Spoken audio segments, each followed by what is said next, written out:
Chapter 6. That night the king could not sleep, so he ordered the book of the Chronicles, the record of his reign, to be brought in and read to him. It was found recorded there that Mordecai had exposed Bigthana and Teresh, two of the king's officers who guarded the doorway, who had conspired to assassinate King Xerxes. "What honor and recognition has Mordecai received for this?" the king asked. "Nothing has been done for him," his attendants answered. The king said, "Who is in the court?" Now Haman had just entered the outer court of the palace to speak to the king about impaling Mordecai on the pole he had set up for him. His attendants answered, "Haman is standing in the court." "Bring him in," the king ordered. When Haman entered, the king asked him, "What should be done for the man the king delights to honor?" Now Haman thought to himself, "Who is there that the king would rather honor than me?" So he answered the king, "For the man the king delights to honor, have them bring a royal robe the king has worn, and a horse the king has ridden, one with a royal crest placed on its head. Then let the robe and horse be entrusted to one of the king's most noble princes. Let them robe the man the king delights to honor, and lead him on the horse through the city streets, proclaiming before him, 'This is what is done for the man the king delights to honor.'" "Go at once," the king commanded Haman. "Get the robe and the horse, and do just as you have suggested. For Mordecai the Jew, who sits at the king's gate, do not neglect anything you have recommended." So Haman got the robe and the horse. He robed Mordecai and led him on horseback through the city streets, proclaiming before him, "This is what is done for the man the king delights to honor." Afterward, Mordecai returned to the king's gate, but Haman rushed home, with his head covered in grief, and told Zeresh his wife and all his friends everything that had happened to him.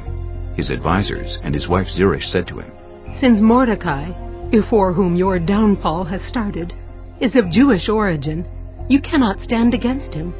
You will surely come to ruin." While they were still talking with him, the king's eunuchs arrived and hurried Haman away to the banquet Esther had prepared. Chapter 7. So the king and Haman went to Queen Esther's banquet, and as they were drinking wine on the second day, the king again asked, "Queen Esther, what is your petition? It will be given you. What is your request? Even up to half the kingdom, it will be granted." Then Queen Esther answered, "If I have found favor with you, your majesty, and if it pleases you, grant me my life. This is my petition. And spare my people. This is my request. For I and my people have been sold to be destroyed, killed, and annihilated. If we had merely been sold as male and female slaves, I would have kept quiet, because no such distress would justify disturbing the king."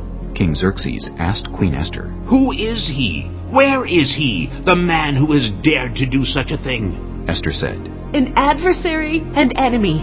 This vile Haman." Then Haman was terrified before the king and queen. The king got up in a rage, left his wine, and went out into the palace garden. But Haman, realizing that the king had already decided his fate, stayed behind to beg Queen Esther for his life. Just as the king returned from the palace garden to the banquet hall, Haman was falling on the couch where Esther was reclining. The king exclaimed, "Will he even molest the queen while she is with me in the house?" As soon as the word left the king's mouth, they covered Haman's face. Then Harbona, one of the eunuchs attending the king, said, "A pole, reaching to a height of 50 cubits, stands by Haman's house. He had it set up for Mordecai, who spoke up to help the king." The king said, "Impale him on it." So they impaled Haman on the pole he had set up for Mordecai. Then the king's fury subsided. Chapter 8. That same day, King Xerxes gave Queen Esther the estate of Haman, the enemy of the Jews. And Mordecai came into the presence of the king, for Esther had told how he was related to her. The king took off his signet ring, which he had reclaimed from Haman, and presented it to Mordecai, and Esther appointed him over Haman's estate. Esther again pleaded with the king, falling at his feet and weeping. She begged him to put an end to the evil plan of Haman the Agagite, which he had devised against the Jews. Then the king extended the gold scepter to Esther, and she arose and stood before him. "If it pleases the king," she said, "and if he regards me with favor, and thinks it the right thing to do, and if he is pleased with me, let an order be written overruling the dispatches that Haman, son of Hammedatha, the Agagite, devised and wrote to destroy the Jews in all the king's provinces. For how can I bear to see disaster fall on my people? How can I bear to see the destruction of my family?" King Xerxes replied to Queen Esther and to Mordecai the Jew, "Because Haman attacked the Jews, I have given his estate to Esther, and they have impaled him on the pole he set up. Now, write another decree in the king's name in behalf of the Jews as seems best to you, and seal it with the king's signet ring.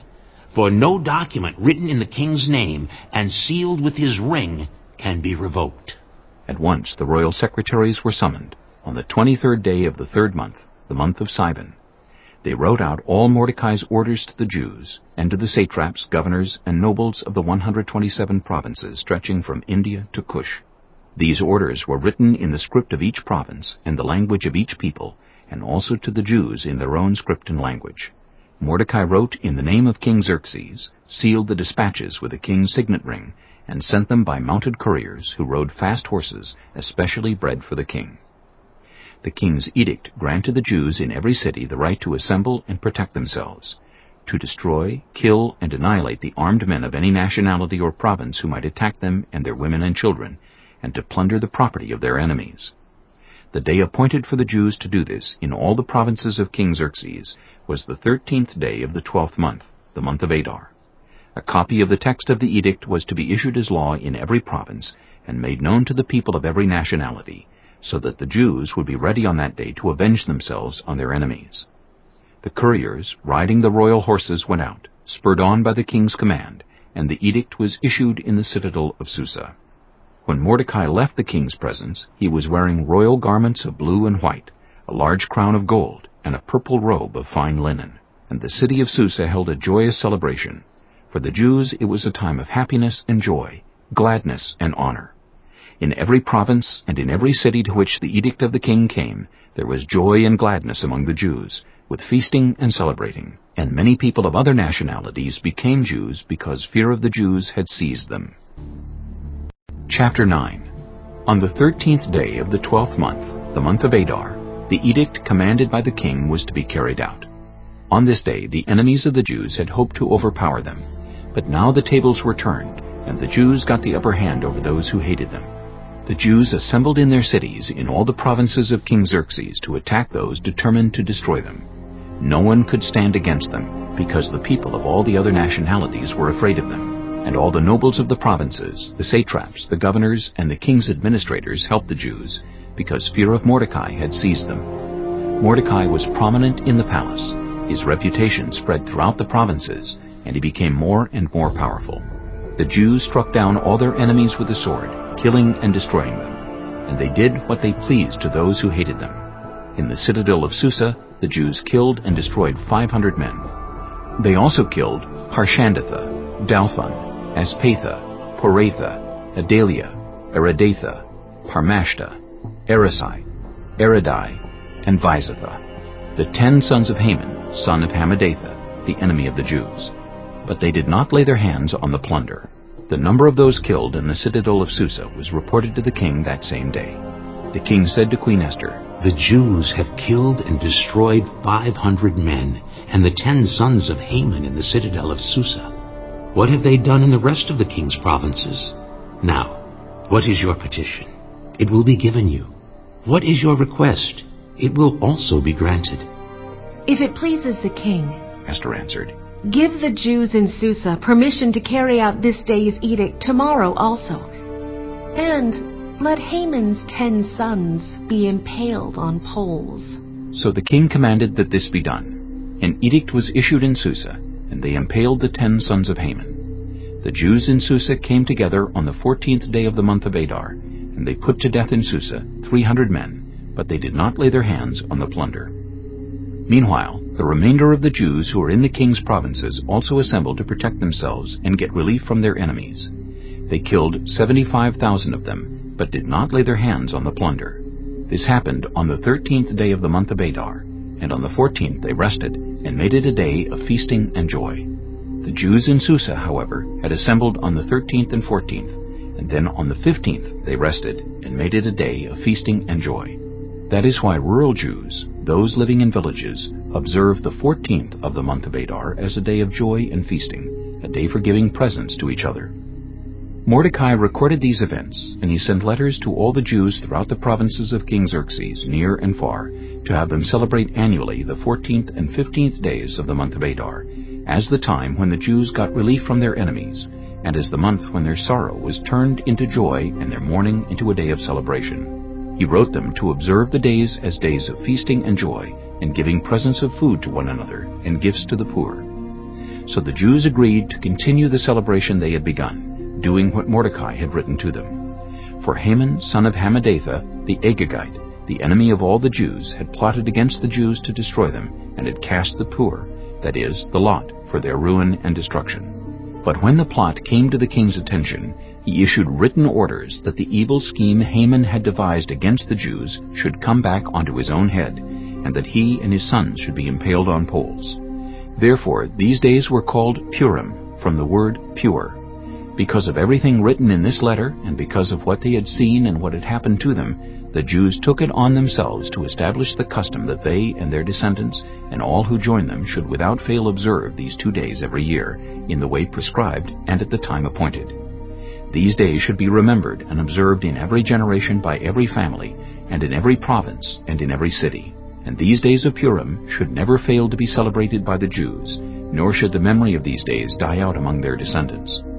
So Queen Esther, daughter of Abihail, along with Mordecai the Jew, wrote with full authority to confirm this second letter concerning Purim. And Mordecai sent letters to all the Jews in the 127 provinces of Xerxes' kingdom, words of goodwill and assurance, to establish these days of Purim at their designated times, as Mordecai the Jew and Queen Esther had decreed for them, and as they had established for themselves and their descendants in regard to their times of fasting and lamentation.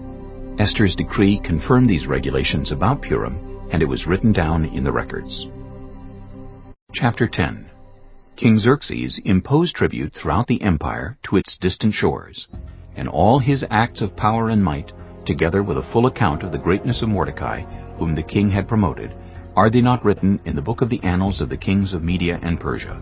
Mordecai the Jew was second in rank to King Xerxes, preeminent among the Jews, and held in high esteem by his many fellow Jews, because he worked for the good of his people and spoke up for the welfare of all the Jews.